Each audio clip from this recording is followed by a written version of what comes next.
He made an interesting statement. He said, the greatest threat to the National Development Plan is corruption. The greatest threat to the National Development Plan is corruption. So you can see the relation between the specific topic of this session and the overall theme and topic of the conference. That statement in itself speaks volumes about the relevance.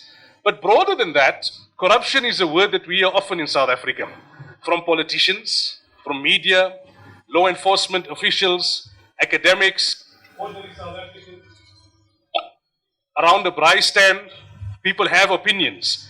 Either they are venting frustration, they are raising alarm, they are highlighting concern, or they are offering their 50 cents worth regarding corruption on a very, very, very regular basis in this country.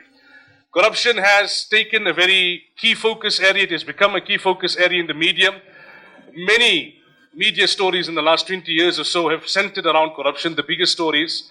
It's also become a stumbling block in the path of the progress of our young democracy. Now, as we know, when a society or a country is crippled by corruption, it results in there being less money available for those who need it most. That's the bottom line. When it comes to corruption, those people who need it most get the crumbs. They don't even get a slice of the pie. Corruption eats into the nation's wealth, and it channels money away from those projects and those people that are most dependent on it. Every rand that goes into the pocket of a corrupt politician, corrupt official, corrupt businessman is a rand that is stolen from a pregnant woman who needs healthcare. It is a rand that's stolen from a boy or girl who requires education. It is a rand that is stolen from a community that requires water, roads, and schools. If you read what experts have written internationally, they have referred to corruption as a cancer, as public enemy number one in the developing world. And some of the reasons they have given: it threatens sustainable economic development, it threatens ethical values and justice, it destabilizes society, it endangers the rule of law, it undermines the institutions and values of democracy, and it increases the cost of public service. According to a Corruption Watch statement of 2012, 56% of South Africans have been party or victims to corruption. Either they've been party to corruption or victims of corruption.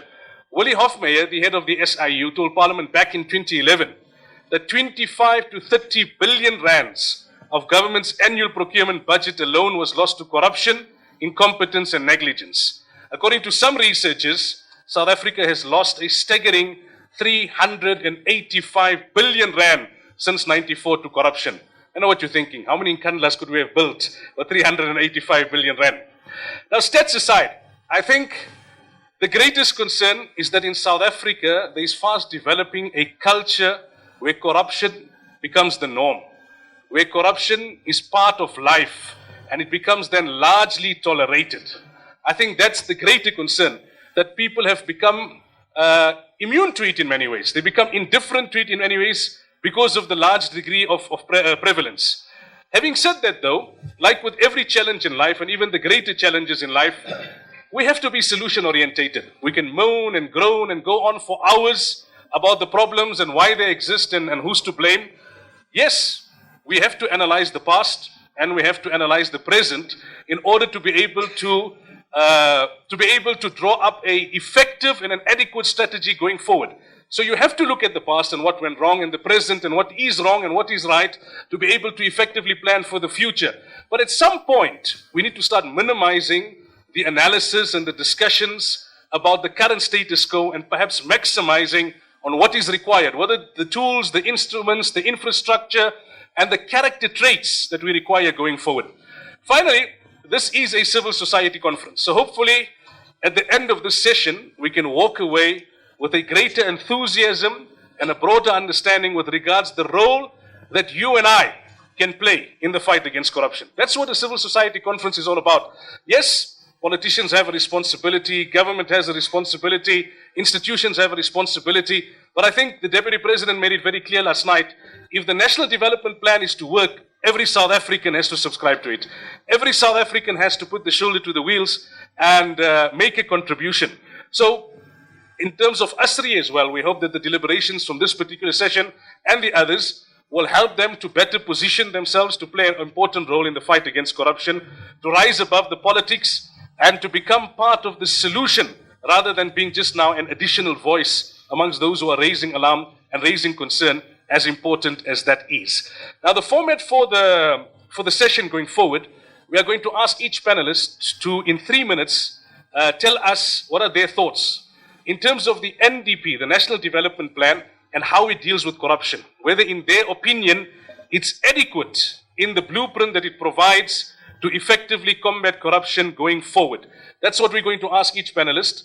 I know that each one of them come with a wealth of knowledge and experience, and they would have much more to say than what 3 minutes can encompass. But what I'm hoping to do is that in the 1.5 hours that we have, try and have quite a bit of interaction from the floor. So that's why I will just apologize in advance to all of the panelists, for having to keep them to time. Once they have done with that, we'll probably have a few follow-up questions from the front and a bit of cross-discussion between the panelists before we go to the floor. So as usual, they say, if it's not ladies first, it's government first. So we'll start with the Honorable Minister, Pravin Gordhan, the Minister of Cooperative Governance and Traditional Affairs. I don't mind being last. I can go. Yeah. No, we have 1.5 hours, Floyd. So relax, Floyd. Here you can't howl and all those things. At least all of us have to behave. And we have to make sure that we don't replicate Parliament here. Because this is another kind of Parliament where we have to demonstrate a different kind of maturity, I think, which I'm sure you agree with. But firstly, let me congratulate all of you for organizing this session on the NDP. I think it's important that in a country where we have so many diverse views, so many differences, so many perceptions, which are informed by various factors, that we find some common platform on which we can begin to, on the one hand, agree, philosophically, if you like, but on the other hand, debate and discuss and disagree as well, in order that we can begin the search for this better South Africa that all of us want. Secondly, all of us want a South Africa that's better than what we have, and all of us want a South Africa different from what we had before. But producing a new South Africa doesn't happen just by decree. Just as much as we had to struggle against apartheid to produce a country where we are today, this kind of struggle, if we borrow from Frelimo, a luta continua, continues in a new form. And it requires a wide range of actors to participate.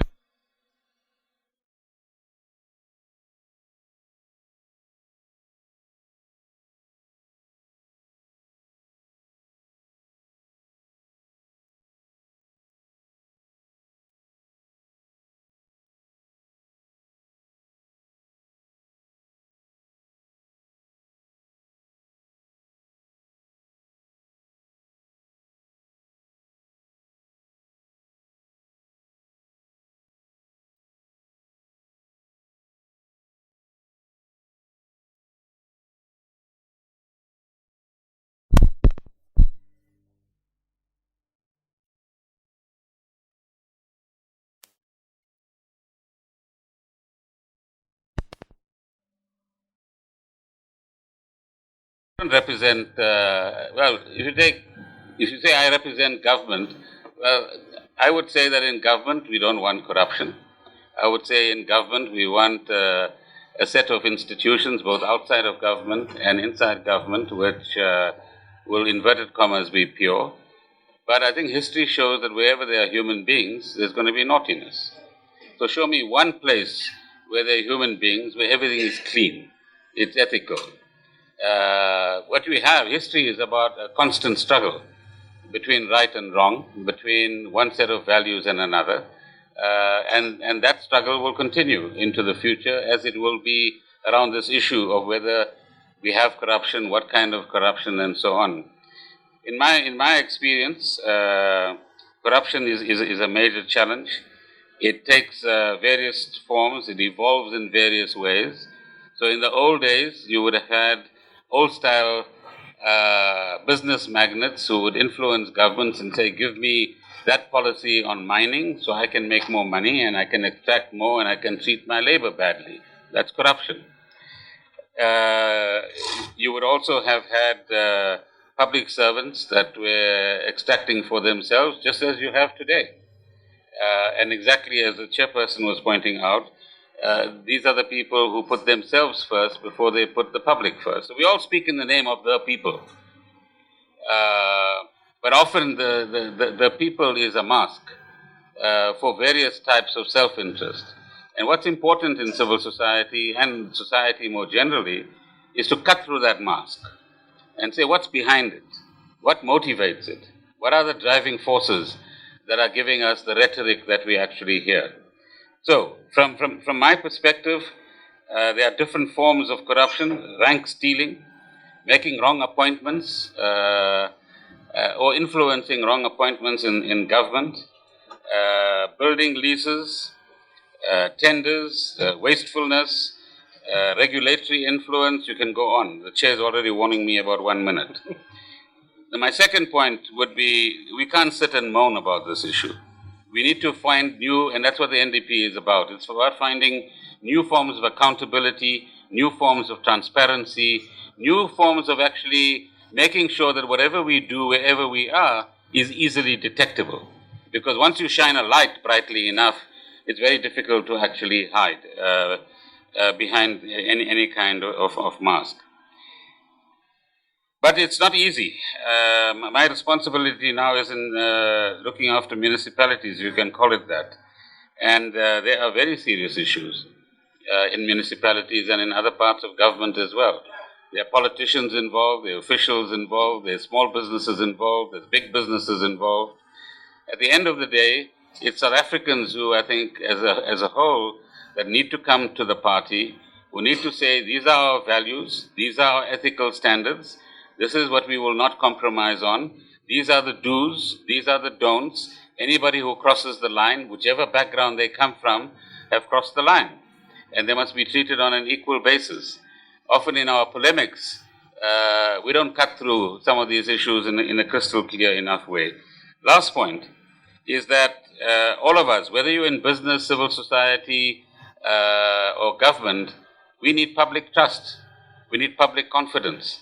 None of us is the public. There's a wider public outside us. And for them to trust civil society or government or anybody else, we need to enable them to believe that what we are doing is actually acting in their interest. The truth of the matter is there's a huge trust deficit in society amongst all of the key actors in society more broadly. And the question under the umbrella of the NDP would be, how do we actually narrow that trust deficit?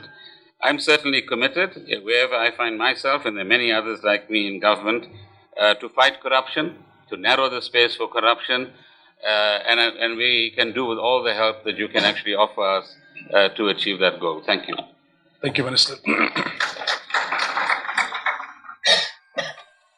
The Honorable Floyd Shivambo. My name is Bunat Baleka. Just take it easy. Thank you very much. I think there's more than one microphone which is on this. Thank you very much, Chair. Just briefly on the NDP, I want to take you back to like 2004 period onward. You will know that we're still in the liberation movement. Some of us that we used to be members of the ANC. The dominant rhetoric that time was that poverty will be halved by 2014. 30% of land will have been redistributed by 2014. The mining charter objectives of 26% black ownership or historically disadvantaged ownership would have been reached by 2014. And now, when it was apparent that none of those could be achieved by 2014, what did the government do? It shifted the goalposts to 2030 to say, let us achieve everything else in 2030. And that is why the National Development Plan is called the National Development Plan Vision 2030, is to shift the goalpost on more or less the same objectives that were set far much earlier. To say, no, now let us think that we're going to even create 11 million jobs by 2030 and would have industrialized, would have achieved this and that and everything else.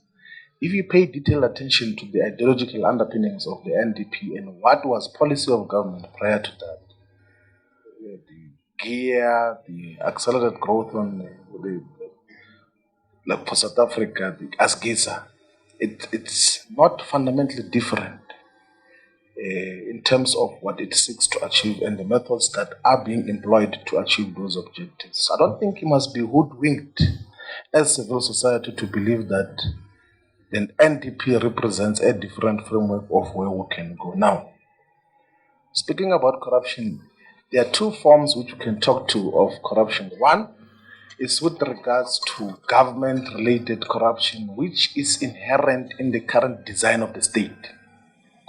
It's inevitable to have massive corruption of bribes, and because the state is incapable. The South African government and state are incapable to do anything. They have to rely on private providers to supply them with even pens, with stationery. They can't send someone from the office to go and buy stationery. There must be a tender for stationery. There must be tender for food. There must be tender for paper. There must be tender to build bridges. There must be tender to build houses. There must be tender for everything. And what happens when you've got tenders and contracts for each and everything else? Those who are competing for tenders, they use money to give public officials in order to get the tender. That is why in local government, in provincial government, in national government, most of the resources are directed to the pockets of politicians and of public servants. That is what happens. That is what you're confronted with. The levels of bribery are possibly at 90%. Almost all tenders that are issued by the state, someone has to pay a bribery to a public official to get that tender. It's a reality, and that is the manner in which it has been approached. The NDP does not propose anything different to that. It is only the EFF in one of the founding cardinal pillars that says that we need to build state capacity where the government and state will be able to deliver its own services.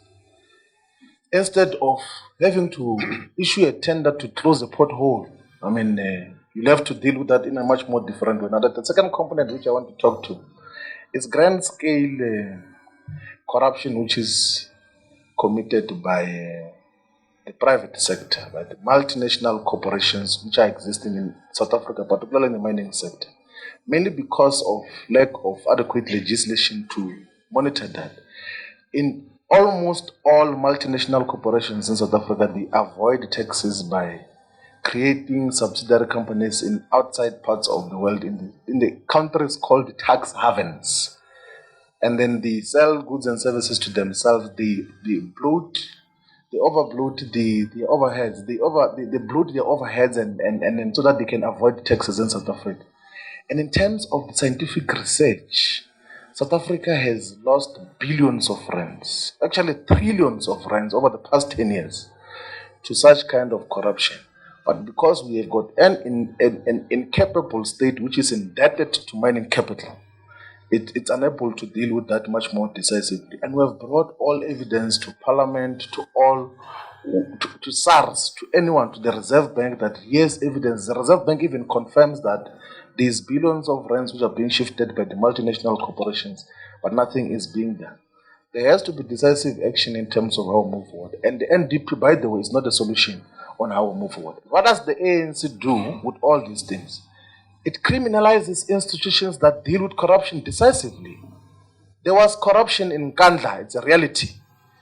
The public protector found that the president unduly benefited from the illegal construction of Nkandla House. And what happens when the public protector goes to Parliament? ANC members of Parliament gang up against her and the office and even refuse to give additional resources for the public protector's office to deal with corruption. Because the reality of the matter is that all these other institutions that exist are not dealing with corruption in a decisive way which inspires public confidence. Majority of the cases that are in the courts to deal with corruption, they get delayed and postponement after postponement. There is no clarity of what is happening. The Public Service Commission, all these other ones are not capable. The public protector is inspiring public confidence in the country about dealing with corruption. But what does the ANC do? It vilifies the public protector's office and demolishes it and wants to mobilize society against an institution that deals with corruption. But you must never be misled that the NDP is a solution. It's not. Thank you.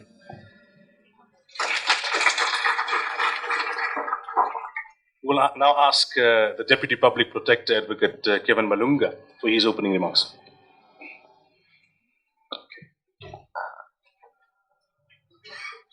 All right. Thank you very much for that insightful.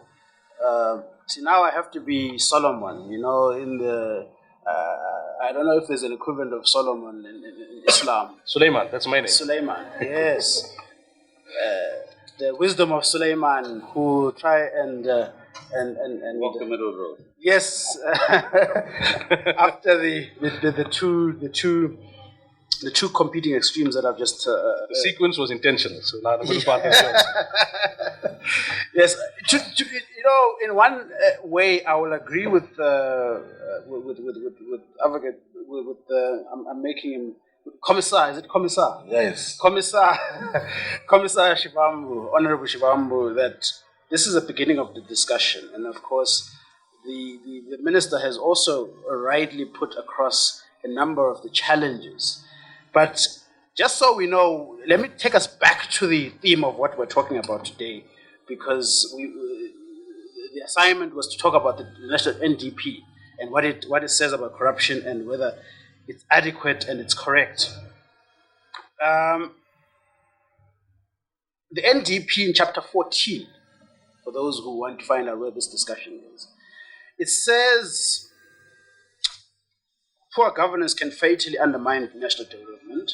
And it also says evidence gathered by the Commission indicates that South Africa suffers from high levels of corruption that undermine the rule of law and hinder the state's ability to effect development and socio-economic transformation. And it then goes on to say corruption is not specific to the public sector, but the private sector has been tolerant of and engages in corrupt practices. And it also then goes on to say, although the entire country is harmed by corruption, the costs fall most heavily on the poor through the impact and quality and accessibility of public services. So, and it identifies twin challenges of corruption and lack of accountability as being what has to be looked at. And then, of course, a number of interventions are suggested there, which is one being the centralization of large tenders, the strengthening of the accountability and responsibility of public servants, and the strengthening and protection of whistleblowers, and so forth and so on. And we are mentioned specifically as the public protector as a mechanism that is supposed to actually assist in this regard. So I would think that in light of what has been happening over the years, whenever we go everywhere, you know, all over the world, you go to the States, you go to Europe, they always say, oh, you've got such a lovely constitution, lovely, and I'm sure Minister Gordon, I think he was being interviewed on Hard Talk the other week, and of course, there's a general acknowledgement that the systems are actually well-meaning. But what we find as the public protector is the lack of implementation.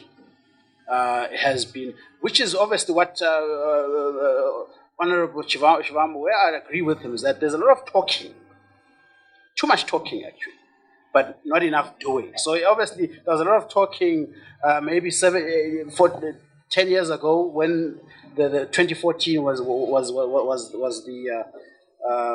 was supposed to be the period when this would culminate in a solution. And of course, I would certainly agree with certain aspects of what the NDP is proposing. But I'm not seeing a situation where there are consequences. Because when people are found out to have their hand in the cookie jar, and I was just telling Minister Gordon that the majority of complaints that we receive as Public Protector South Africa are against municipalities. You find someone has interfered in this or that tender, or has been involved in that or other mischief. Sometimes they're suspended, they stay at home, paid leave for a very long time playing golf. Alternatively, eventually when they do get out, nothing happens. We also see a situation where asset forfeiture is not happening. When people find themselves with their hands in the cookie jar again, the asset forfeiture regime is not kicking into place. People build. We receive lots of complaints about houses that need rectification, and a number of subsequent ministers of human settlements have said that the amount of corruption in housing goes into the billions. What happens to those billions? The people who have received them keep them. You know, a place in Polokwane, they call it Tender Park. Of all the people who have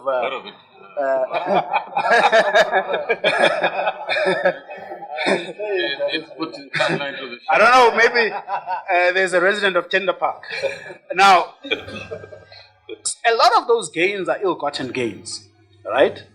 But what happens when someone has built a house that is the roofs are leaking? We receive complaints about all those things because I think I don't want to undermine what Honorable Shivambu has been mentioning about Nkandla and all these other things. But the majority of complaints that we receive about the suffering of the ordinary person, the poorest of the poor.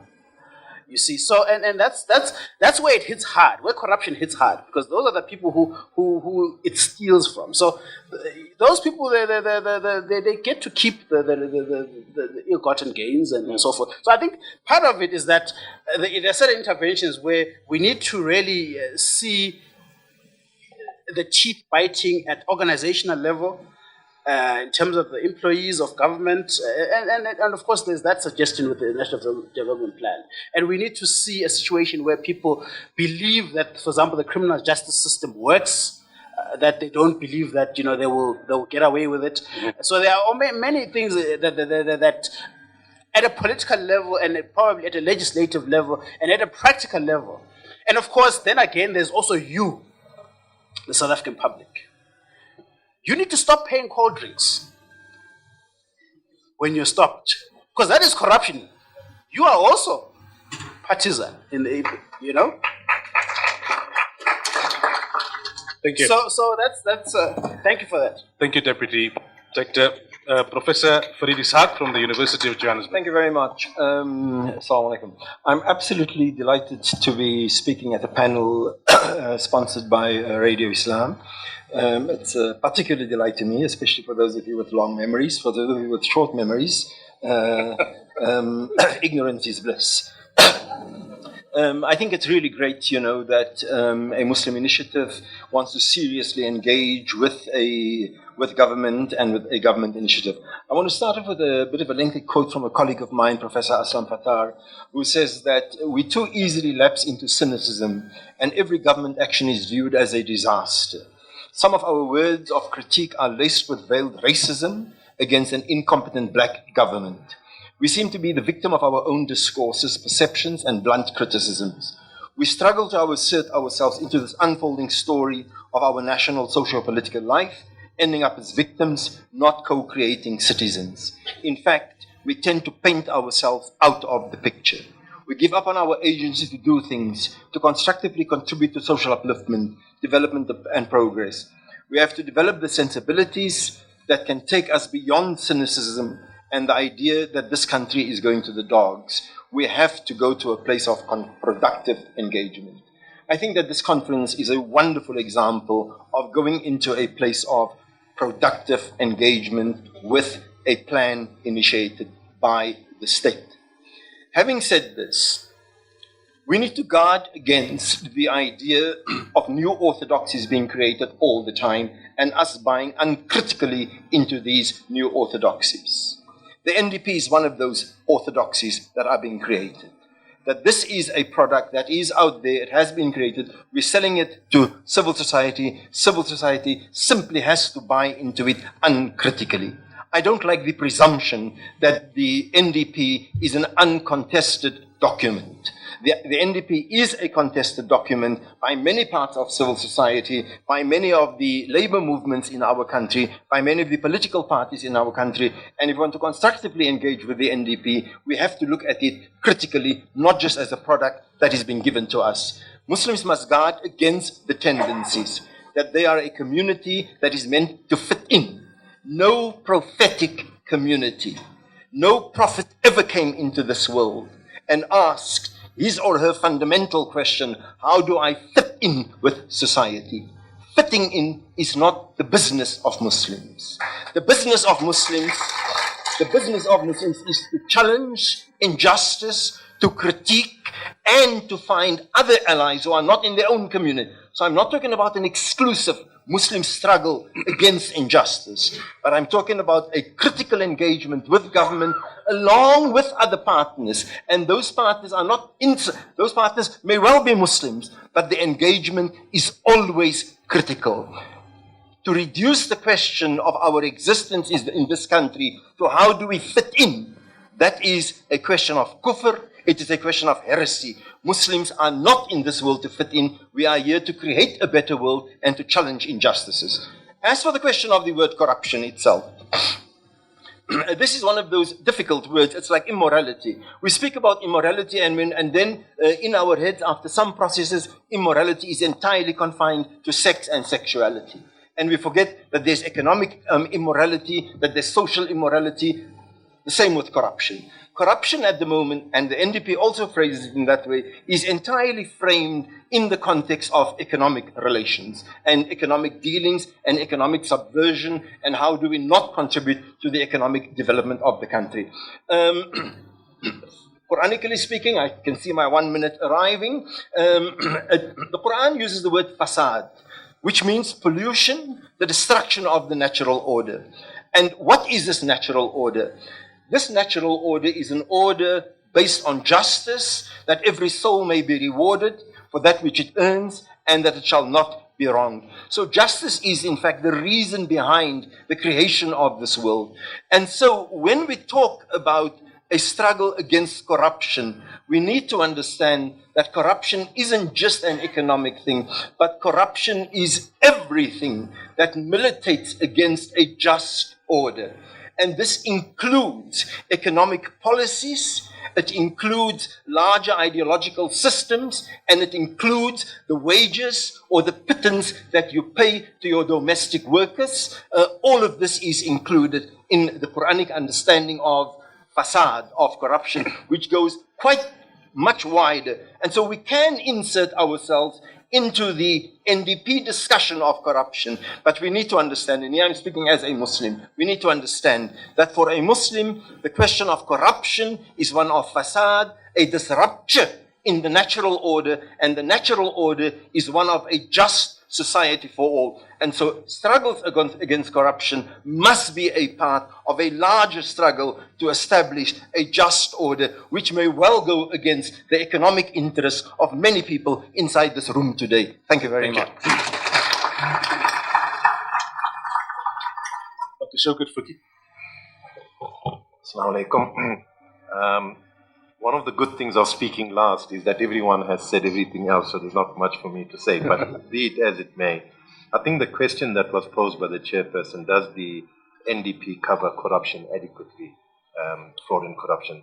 The answer is yes. The first thing is that chairperson has also quoted from the National Development Plan regarding the fact that corruption has been quite recognized. The impact of corruption has been recognized in the NDP paper already.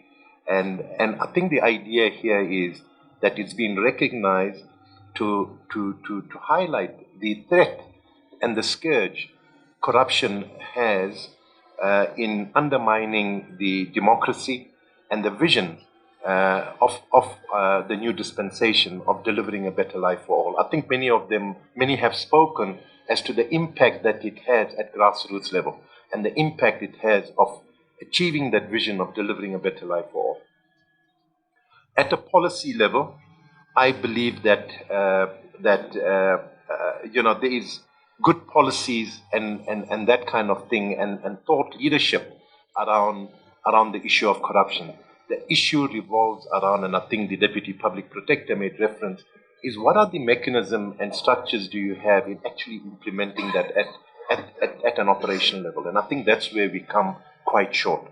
When you talk of that, it's a question of the level of accountability that we instill in the people that are held or given certain authority and certain power. Because in this whole system, people are given authority, they're given power, and the abuse of that power is a fundamental role of where corruption starts. And how do we hold people accountable in that regard?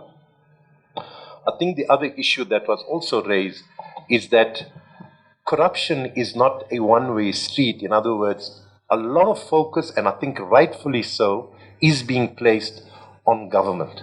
But equally so, the second part of corruption is in the private sector and amongst us as civil society. I mean, we are party to a lot of the corrupt practice. One example that was just highlighted now. And the question that we need to ask ourselves, how do we adopt a zero tolerance to corruption? And it's got to start from within yourself before you start pointing fingers elsewhere. And in this regard, I also raised, I mean, the question that was raised around the cool ring when you get stopped, I also raised the question of when you walk through the airport, how many of us really declare what we're supposed to be declaring? And these are some of the very basic things that you need to ask yourself as civil society. Are we caught up in this endemic of corruption that currently exists? It's endemic in our society.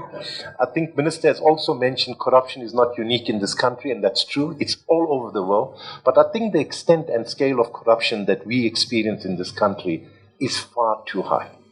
It's far too high simply because we do not have adequate structures, processes, and institutions to be able to deal with corruption. And secondly, when corruption is identified, the level of consequence and accountability when that's identified is not there. So what happens is the message is that corruption does pay, corruption is acceptable, and I think that in itself, when you do not demonstrate a zero tolerance for corruption, it does make a big difference in public trust and confidence.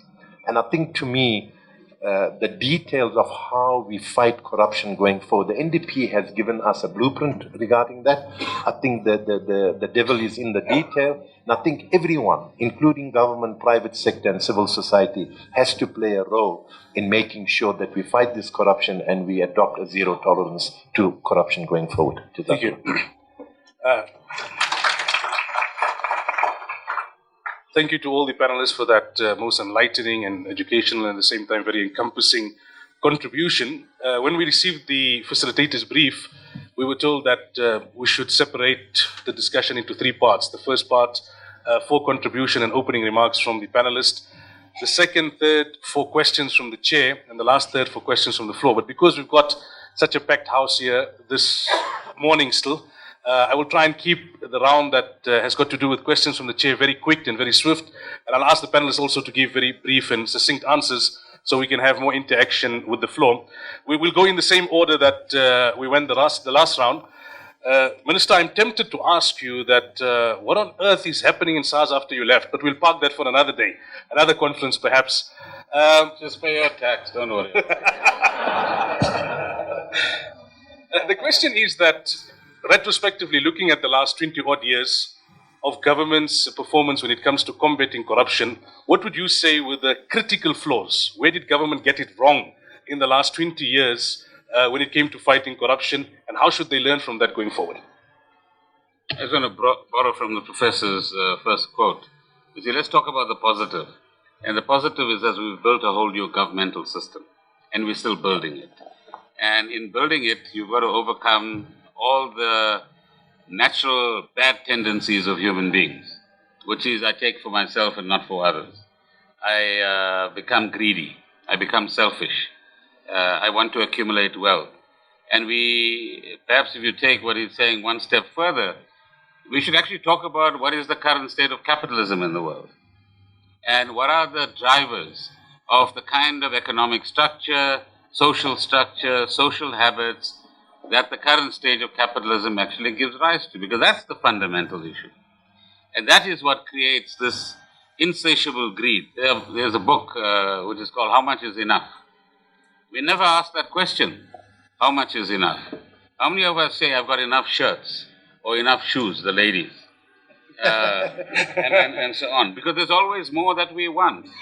And the more you want, the more resources you need to actually acquire those things as well.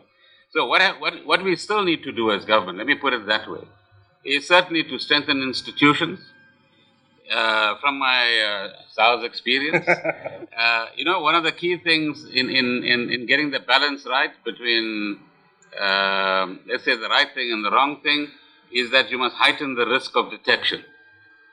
And currently, on a broader basis, the risk of detection is low. And even if the detection is adequate, which was the terrain of the public protector and Shokat's previous area as the Auditor General and ours as well, the consequences are not serious enough.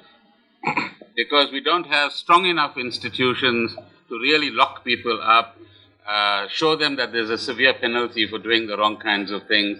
We've got the institutions, we now need the leadership and the will to make sure that the right kind of enforcement actually takes place. I know from different parts of my job in government that there was a province where there was wholesale looting, billions of rands, not millions of rands. And some of the people involved in that today pontificate from the platforms, you see, and point fingers elsewhere. Now, I've got chapter and verse in this particular instance. You see, because I was directly involved, not on the taking side. just to make sure. Last point. Life is never complete. So there's a lot of work to do, ladies and gentlemen. Government is something that you own ultimately. So you need to understand what are these institutions, how can you make them work better, how do you contribute to that. So I just asked Shokat, you retired now? He says, yes. He says, I'm prepared to do some free work for you. And I'm going to call on him. So that's the kind of voluntary spirit we require in order to strengthen the hand of the right people and the right approach in government. Thank you. You spoke, thank you, Minister. You spoke earlier on about being naughty. So if you allow me to be a little naughty, just to make a remark and say, I'm sure you have chapter and verse about how your cabinet colleagues rebelled when you were finance minister and you tried to curb them when it came to those fancy cars and other stuff. But no, just for the record. In cabinet, you do things collectively. So the car story, all of that was decided collectively. It's not an individual thing. There's no angels around in any part of the world. And then, as I said, our inclination is always to be a little bit excessive, and public opinion is very important to keep us in check. It's very important. Thank you. Floyd, you spoke about the ANC needing a tender for pens also. I think some in the crowd are wondering whether the EFF has taken a policy decision that the official supplier for shoes to the EFF would be Louis Vuitton. But that also is one of those that we will park for another day. The question to you, Floyd, is that you are in opposition politics now. Apart from the obvious role that opposition parties play, where they hold the ruling party to account and they highlight the shortcomings of the ruling party and criticize it, and the same would apply when it comes to corruption. Apart from that obvious role, in your opinion, what other role do opposition parties have when it comes to contributing towards the fight against corruption? No, look, as opposition parties, we must do what opposition parties do to hold the government and executive accountable. That is what the Constitution says, that as Parliament, we must hold the executive accountable, and then we must oversee its operations as well. That is what we do in there, but it's under very difficult circumstances because the ruling party uses its majority to suppress access to information. There are many instances where... Point of order. We ask...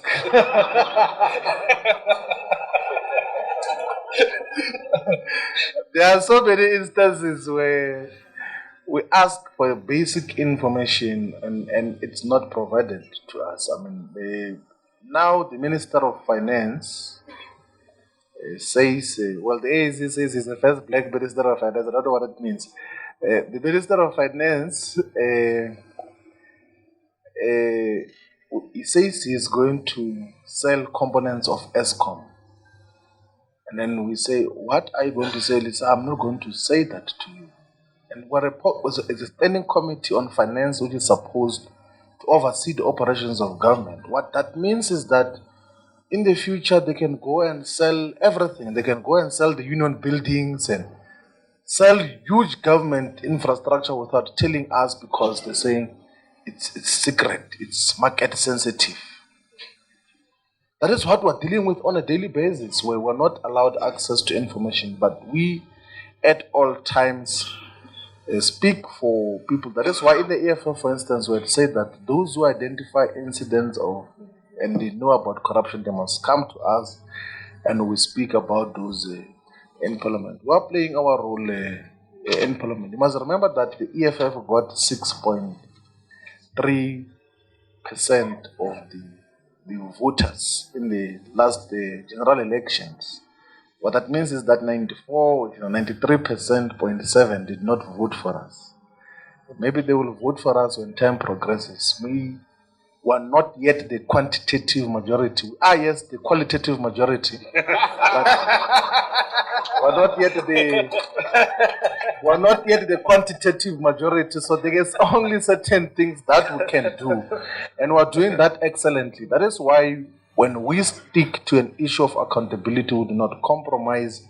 We do not get threatened even when they bring police illegally to Parliament to remove us. We still come back to say that, but there is an instruction, there's a directive, a constitutional directive that the president must pay back the money and he should do so. Okay. And that is why we insist on that accountability, because that is what a certain section of voters say we should go and do in Parliament. We're not doing that far much more excellently now. Thank you. Moving to the Deputy Public Protector, the role of whistleblowers, you alluded to it, and the National Development Plan makes mention of it. In your opinion, what role should civil society, the men and women in this room, play when it comes to whistleblowing? Thank you very much. It's as if you've got insight into the earlier discussions that we had this year when we launched an anti-intimidation forum that constitutes of a number of accounting organizations, South African Institute of Chartered Accountants, Institute of Internal Auditors, there's the professional auditors and so forth. They've all launched, because they are the people who usually, when they're auditing things or in the course of doing their work, they find many uncomfortable truths. A lot of people who come to us are CFOs, Chief Financial Officers, who, when they find things that they shouldn't be seeing, then they get into trouble. But back to the law. The law is very clear. The Protected Disclosures Act of 2000, which is currently being subject to review, says that you can make a protected disclosure subject to certain requirements, including from, for example, when you make a disclosure to the minister, it's a protected disclosure. But it's very clear that when you make a disclosure to the Auditor General and the Public Protector, it is something for which you cannot be victimized. It is something that you cannot suffer occupational detriment. But that seems to be easier said than done. You have seen in places like Mpumalanga over the years, people have found themselves getting killed, and there's the ANC councillor in Rustenburg, Mos Bakwe, who was blowing the whistle on this and that other corruption. So it becomes clear that people who are whistleblowers tend to be ostracized and are not sufficiently protected, and sometimes are victimized. They actually find themselves. So I think part of it is where Minister you will come in. We had a discussion with the late Minister Collins Chabane to the effect that people who find themselves in a situation where the situation is so unbearable where they are, because sometimes a supply chain manager finds things and then they start, it's not necessarily the big fish. Sometimes there's someone out there, someone, just doing their work in a municipality or somewhere. We're trying to say, look, let's have a safety net for people like that to be deployed somewhere in the public service, and be protected.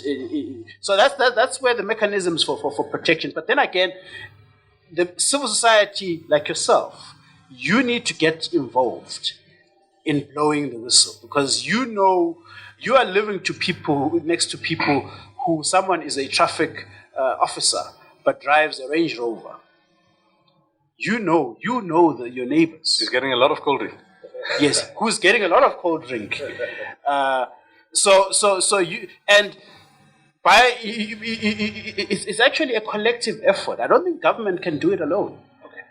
So that's basically the point, that I think people need to walk the talk. And I know, because this is a conference organized by the principles of Islam, and that those principles of Islam on integrity, on honesty, I believe that they filter through to this as well. Okay. And I think I'd really appreciate that. Thank you. Thank you. Thank you. Professor, the question to you is that, do you think that the issue of corruption in South Africa has become too politicized? Politicians are not looking at the core of it. They're not looking at effective strategies going forward.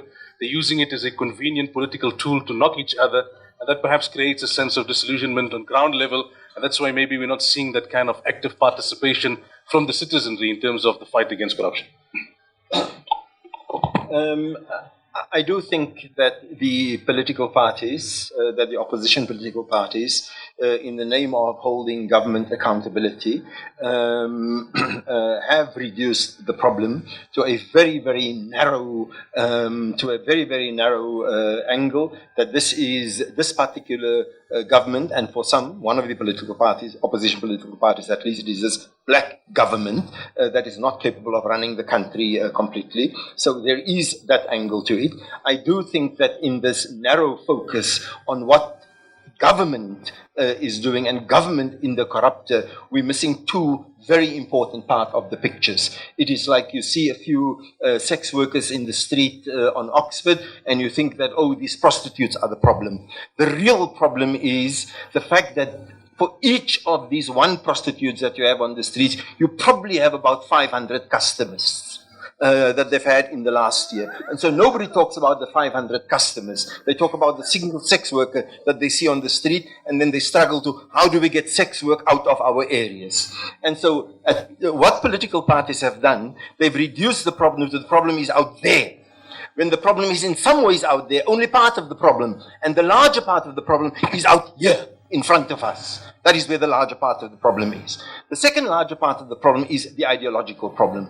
The economic system that our country has found itself in, that some are trying to extricate itself from, and others are happily buying into, the finders keepers, losers weepers economic system. Minister Gordon has identified it as capitalism.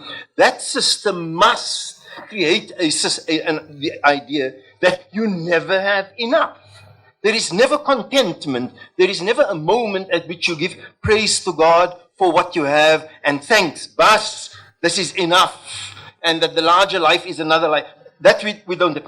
And so it is true that the political parties, in the way in which they've waged this battle, they've reduced it entirely to a government issue. Government is a part of the problem. Government is also a part of the solution. And a large part of the problem is the larger system, socio-economic system wherein we find ourselves, and then, of course, the role that each and every one of us have. Ar-Rashi wal-Murtashi kilahuma fin nar. The briber and the taker of, and the giver of, the briber and the taker of bribes, both of them are in fire. Thank you.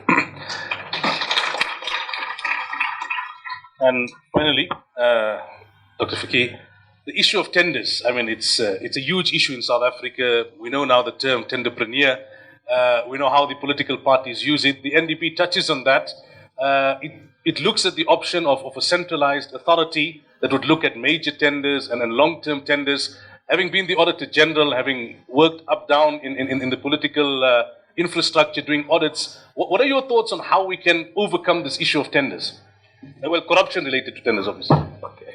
Yeah, I think the centralization of tender is not a new phenomenon either. I mean, it's been introduced well before the NDP, and to some greater or lesser, if I may say, more lesser success than greater success, because the idea was exactly to try and bring more governance and more, if I can call it, tightening of the internal controls, with the hope that the bigger tenders would be managed a bit more centrally and deal with it.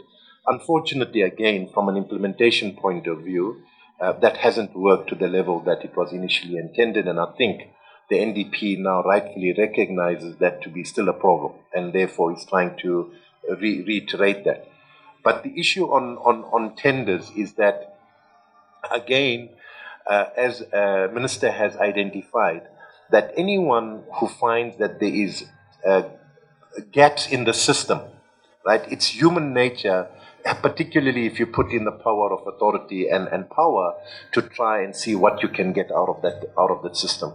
And unless and until that the systems are quite tightened adequately to be able to make sure that these things are very quickly identified, and also the secondly is that when it is identified, there's a clear example of consequences that's dealt with on that matter, you're not going to get this away. Because if a person gets away with it once, it becomes a norm, and then everyone else starts, even the ones that do not see any need for it, say, well, if he's getting away with it, then we must also get away. And I think it just has a vicious circle of trying to corrupt the whole system. So I do believe that the need to put in proper systems and processes in place so that there's early detection of these things. And secondly, when the thing does get detected, there's serious consequences. That's the way to deal with it. Thank you. Now we come to the most important part of the discussion, questions from the floor. What I'm going to do is that we'll try and do it in 3 rounds. Broadly speaking, there is the section to my right, then the center, and to the left.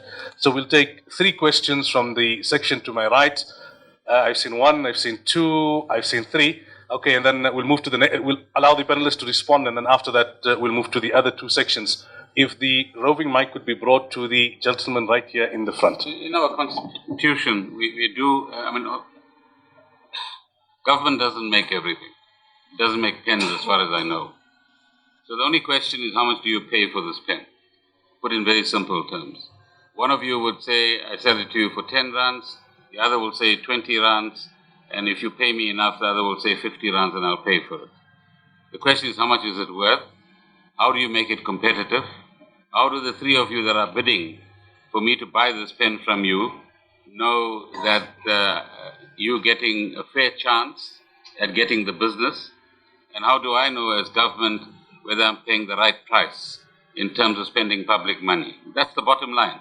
Competitiveness, transparency, and getting value for money for the goods that we actually buy. So that's the first one. Second is, rather than the word centralized, there's another term we're using in government, that is transversal purchasing.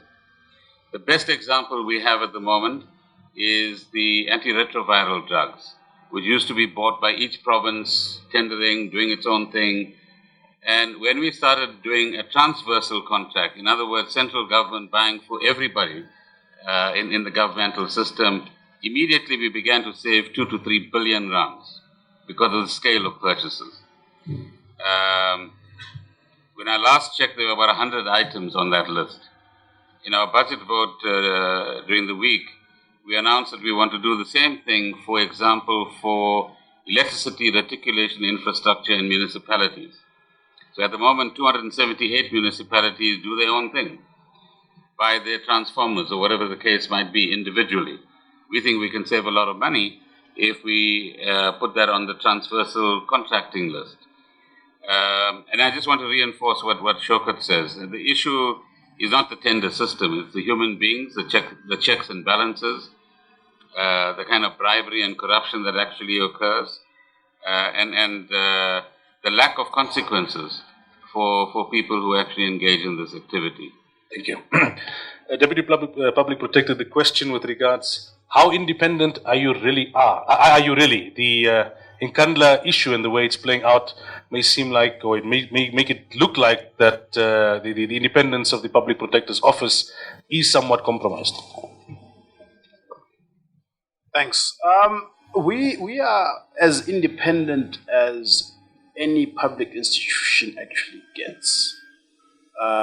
You will note even just the way the Public Protector and Deputy Public Protector are appointed is via multi-party parliamentary process, and even removing them from office is also via 2/3 parliamentary majority.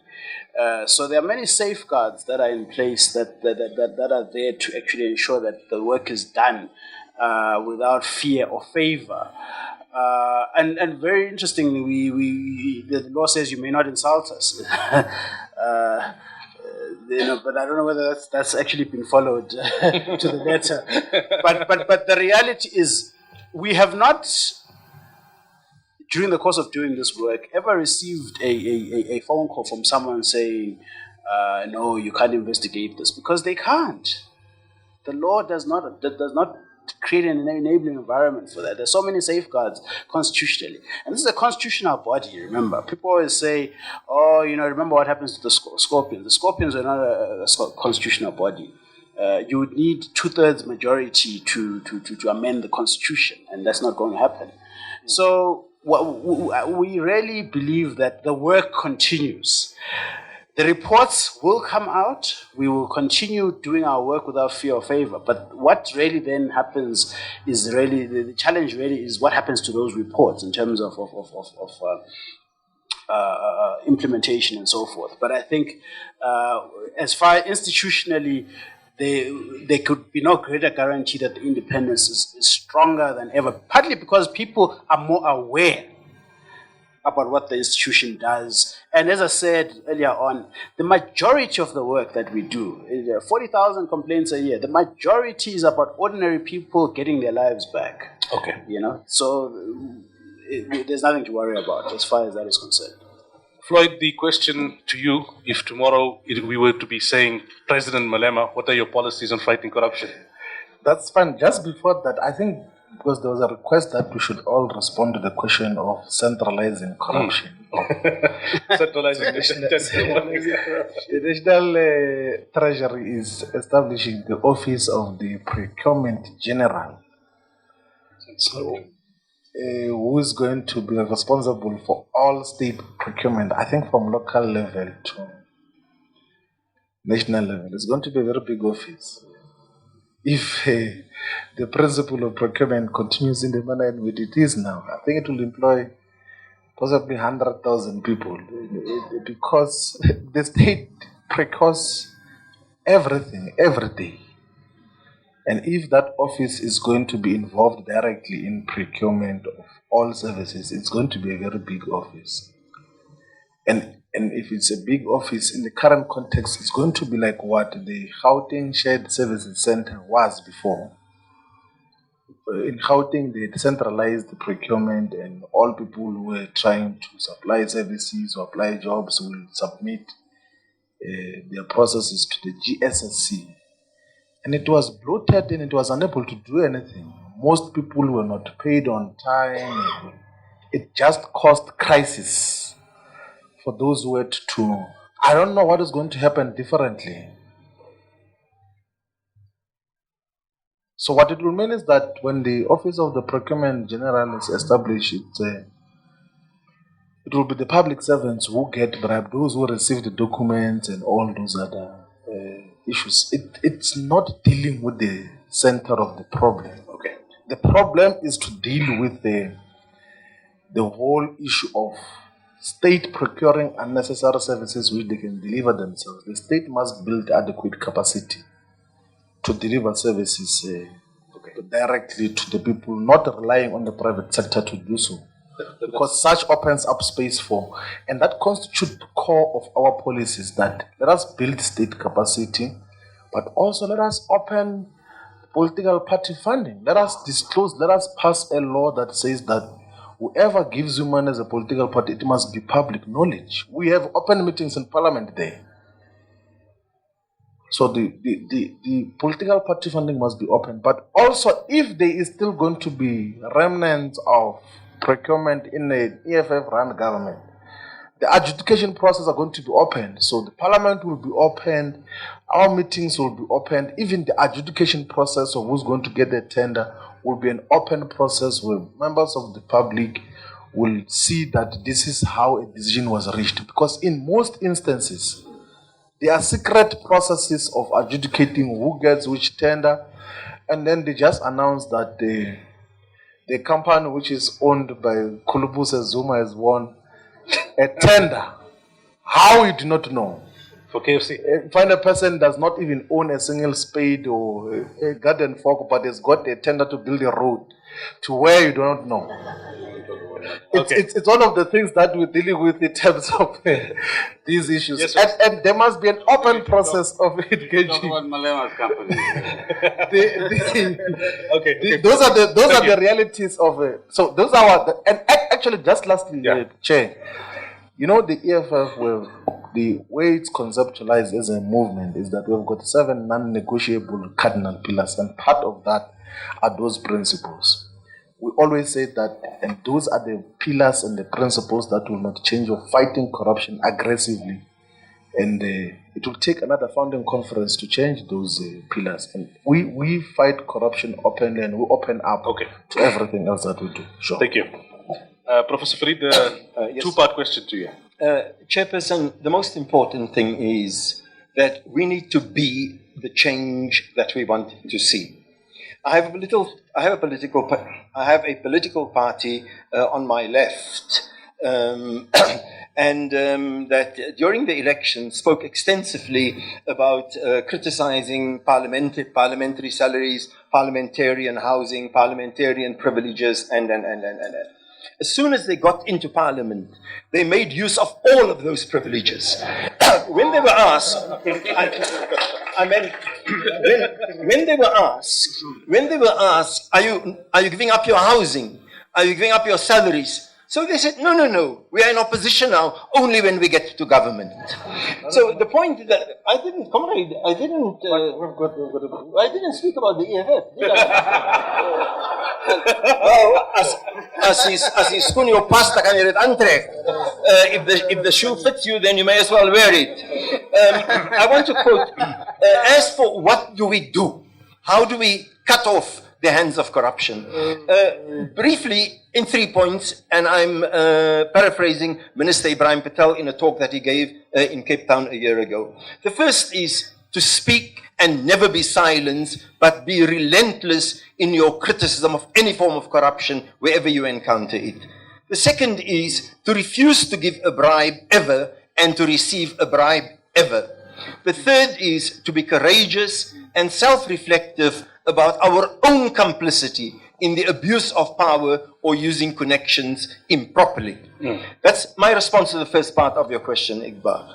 My response to the second part of your question, and here I may be going on as if I'm kind of just ranting all the time. People, I really believe that the larger question is a systemic one that exploits some of the most base as in ugly characteristics of human beings, and that is greed. The system of capitalism has as its basis setting up one human being against another human being and acquisition. This jama'a malo wa'addada, to gather and to spend your lives counting and counting. And if the systemic system is not going to be addressed, and we happy to never address them, because in many ways we are the recipients of it. Muslims always say we are neither capitalists, we are neither socialists, but in reality every single one of us is very, very happy to embrace capitalism. If I were to stand up here now and say, I am a socialist, oh gosh, really? At heart and in practice, nearly every single one of us are implicated in the system of capitalism. And for as long as this system is the dominant system that we are wedded to, the problem of corruption is going to be one that all of us are going to be sitting with, and all solutions are going to tantamount to sprinkling some kind of perfume over a heap of cow dung in the hope that the problem will disappear. Okay, thank you. We now come to the center. I see,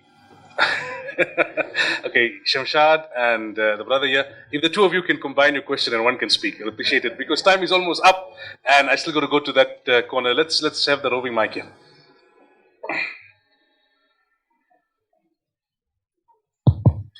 Let's keep the questions very I brief. think you all know I'm Shamshad from the South African National Muslim Women's Forum. I've been recently involved in doing a documentary on xenophobia, and believe it or not, we've discovered there's a serious problem of corruption at local level, especially in the townships. So it means that the structures of apartheid have not been demolished, and it requires collective action from every single one of us.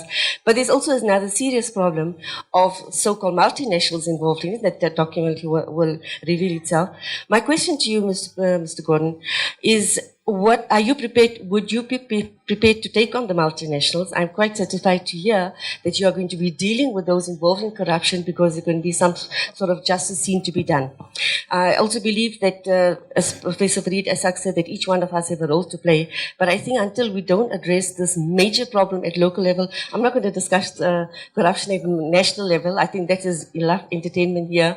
But I think that local level is where the problem is, and there has been a lack of governmental involvement at that level, whether you accept to agree to it or not. Would you then also take the second part of the question is, would you be prepared to take on the multinationals if they are found guilty? Okay, thank you. Brother Yanifan. Just introduce yourself. Assalamu alaikum. It's Mohammed Nalla from Nedbank Capital, but also representing OCAF South Africa. Notwithstanding the ideological differences and problems with capitalism, I mean, South Africa has a lot to be proud of with regards to our institutions, the sound judiciary, the public protector, chief procurement office, which was also mentioned. My problem with all of this is that a lot of this hinges specifically on public trust. And going back to one of the earlier comments from the minister, and I'd like to address this to the minister as well as the honorable member, Shivambu, is that how do we address this trust deficit in the context where it is perceived, at least, that political imperatives are overriding this massive socio-economic imperative in terms of addressing the needs of civil society in South Africa at large? Thank you, Jazakallah. Faisal, you'll combine your question with the question of the brother to the right of you. Okay, Faisal. All right. Chair, my question is addressed to Minister Gordon, ex-boss. In terms of the ministerial handbook, can you give us maybe a bit of a deeper insight as to its origins and the moral imperative that actually guides ministers and officials that actually make use of this particular handbook? And the second part of my question really is to Professor Farid Essaq. Your comments surrounding capitalism and greed. Do you believe now, 20 years later, which is quite a long period of time, that in 1994 may have been a bad deal? Thank you. Okay. I'll just make that exception because both of your hands went up at the same time, but I would ask if you can keep it to one question and quickly. Yeah, mine's basically... Your name, brother? My name is Yusuf Kaji. I'm a school principal. The ANC spoke about a second democratic revolution and related to what he ended up on the 94 negotiated settlement. Are we waiting for a revolution to happen, or is the ANC ready for that second democratic revolution? Is your question addressed to anybody in specific? The ANC people, yes. Okay. There's nobody here. Okay, I'm going to ask the panelists to keep their responses as brief as possible because we are now out of time as the clock stands and I still need to go to the third section. The first question from Sister Shamshad to Minister Gordon. I'll take all of those that I think refer to me. I agree with you that there are challenges at a local government level. I'm not sure exactly what you mean by multinational corporations, but if you can give us the information. We take on many people, and many people take us on as well. So let's see what the evidence is, and if you could give us some more insights into that, we can certainly work with you on that particular question. On the ministerial handbook, I think this existed as a guide for what executive privileges can or can't be. There's similar things for what parliamentary privileges can be or can't be. And there's similar things for senior management people within the public service as well. So there's some parameters within which we work. So one of those that I'm very unpopular for is when we said that hotel room should be more than 1,300 rounds or something like that last year or thereabouts. This book is being revised at the moment, but I'm a bit out of touch with exactly what it is. So what is the moral imperative? that there's a transparent set of guidelines about what you can have and what you can't have. That's where we come from. I'm tempted to respond to your neighbor as well, and your own question about 1994, which links to your neighbor's question about the ANC. I mean, we need a separate 3-hour session maybe, or maybe 10-hour session on how settlements like these are made, what the configuration of forces were, why did the ANC leadership, in its wisdom or otherwise, and certainly I think it's in its wisdom, decided it's better to end the internal war, end the civil strife, put the country onto a different path, politically speaking. But there are other things that we didn't tackle during that period. For example, you might be interested, there was no deal in 1994 on local government. It came later. The first democratic local government elections happened in 2000. There was no deal, so to speak, on the economic front. The question about public perception and the trust that was a public trust. Now, look, there are lots of things which are captured differently. One of those is what my fellow panelist on the right has said about the EFF. Last year, before the general elections, so Jacana published a book called The Coming Revolution, which is written mostly by EFF leadership to tell what is the nature and character and content of the struggle that were in pursuit of the struggle for economic freedom. I just want to clarify that before elections, this is what the book says, amongst other things, that it says because they are responsible for the allocation of resources and the implementation and monitoring of services, public representatives and their dependents should be compelled by law, you must underline that, by law to use only public services, particularly schools and healthcare facilities. That is a policy perspective that we took, that those who are responsible for the implementation of the healthcare system and allocation of resources, they should be compelled by law to implement. So there's never been any divergence from what in principle the economic freedom fighters stood by. Okay, I'm sure you'll be able to have access to this book. We'll refer you to where it's found. We must not manufacture what we think the EFF possibly said and then want to hold it accountable on things that it did not say. It's one of the things that. Lastly, just quickly, is that there is no revolution happening in South Africa.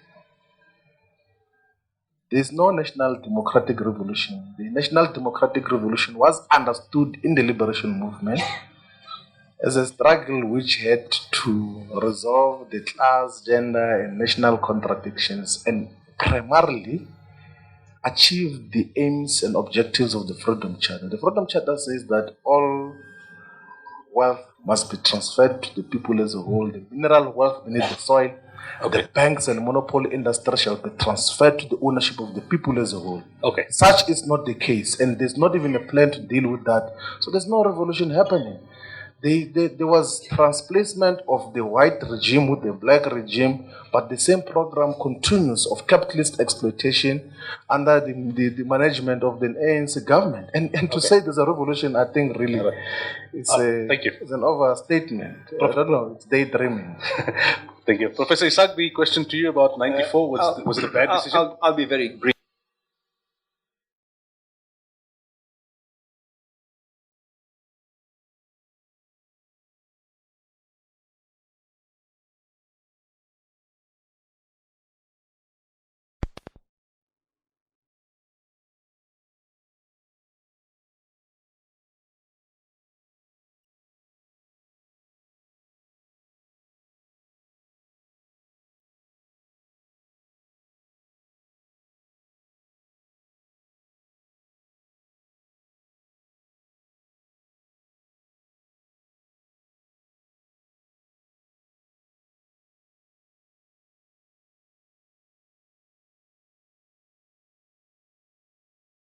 Currently, she's pegged at the judge of the Supreme Court of Appeal. So, as you know, a judge will receive a state vehicle That sort of, I don't have a state vehicle, by the way.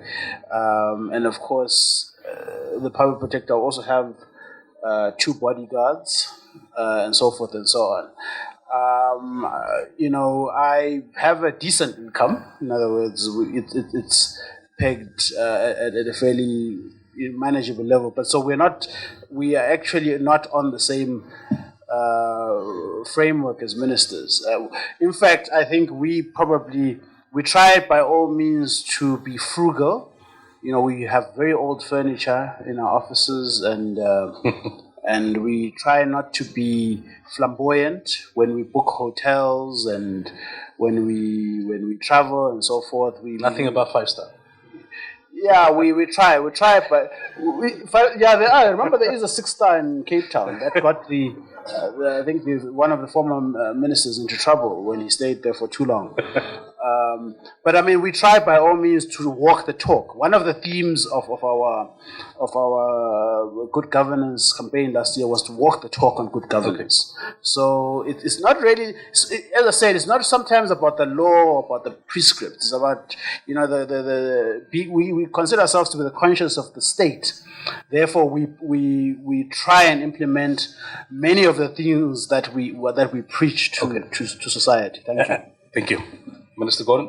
On the Auditor General, from the time of Mr. Fakir, there's been some progress in municipalities, but not adequate yet.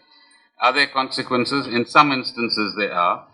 But we've launched a government program called Back to Basics, part of which is to have municipalities account a lot more for deficiencies that the Auditor General picks up, have audit plans, implement the audit plans, give us proof that they're actually doing so. We don't have enough time, but for example, another area we're looking at is competence of staff. There are lots of improperly or inadequately qualified people that are working both in municipalities but in other parts of government as well. And we've set some bottom lines now. You either go through training over a year and pass 4 different stages, or leave.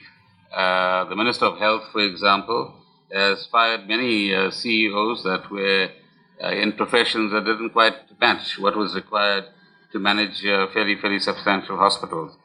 On our lady friend at the back, I think she raises important questions about women and corruption, and perhaps that needs to become a more important subject matter. On sunset clauses, the real sunset clause in the original negotiations was around the government of national unity. So that's gone. But there were other, let's call them deals. One was a pension fund for the then parliamentarians, which was quite critical, by the way, at midnight one night, to make sure that they sign on the dotted line of the rest of the deal.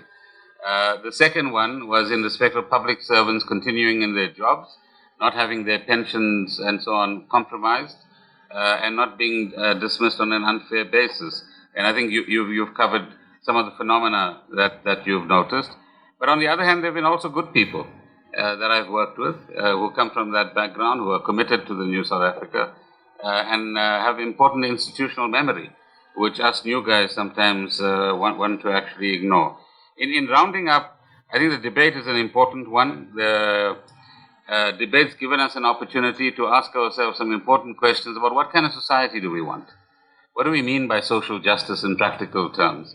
When we talk about equality in a world that is having widening inequality both in rich and developing countries, where elites are running away with benefits only for themselves, in our country as well and elsewhere, what kind of, let's call it, social and economic revolution do we require?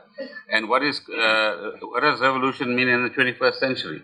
And which forces are actually going to bring about the kind of changes that we are talking about when more and more people are actually entering the middle class? But there's no doubt we need to rediscover our humanity and the basic values and ethics, whether it's in Islam or any other religion or non-religious code as well. The NDP, in that sense, gives us some paradigm to work with. We must continue to debate and contest, fine. But if we continue to debate for debate's sake, without taking opportunities to change the environment in which we find ourselves in, then we are going to be accused of sterile debate. There's a world out there. It requires actors. It requires to be influenced. It requires to be changed. And so become change agents, which is, I think, what this kind of forum is interested in. And thank you once again for the opportunity to be here. Thank you. Dr. Fakir, the question that was posed to you by Mohammed Dengo about the difference between control and accountability, and your concluding remarks.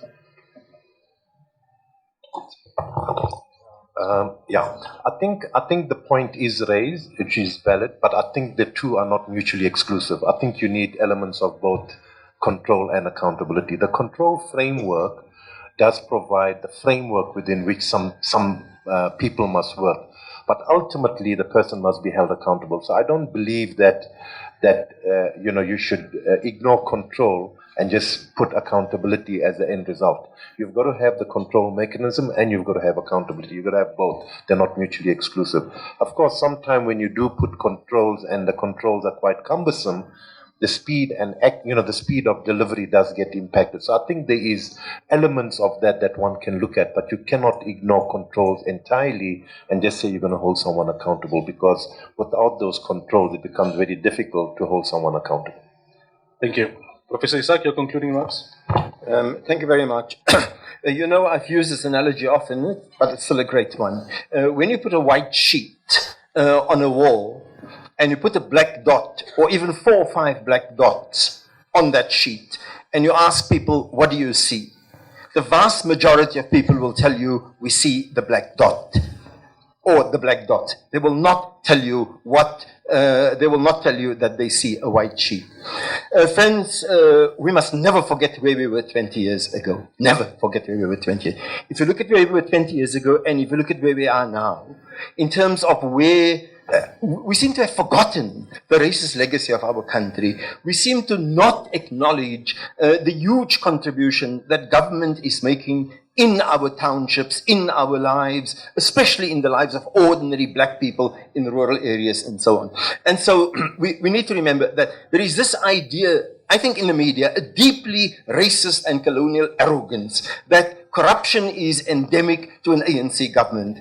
I reject the idea that this is a new phenomenon, that it is peculiarly connected to a new democratic South Africa, that it is black, that it is African, that it is a southern phenomenon, that it is a third world phenomenon. Britain recently, a year ago, closed a huge inquiry, multi-billion-dollar inquiry into its own arms dealings with Saudi Arabia. And in the name of national interest, they didn't want to expose the much of what we see in South Africa, the drama on the cover of the Mail and Guardian and so on, it's about recipients of corruption, not the major corruptors who exist in other parts of the world and who remain faceless and whose wealth continue to gather. And so, having said this, government has a particular responsibility to serve as an example of zero tolerance.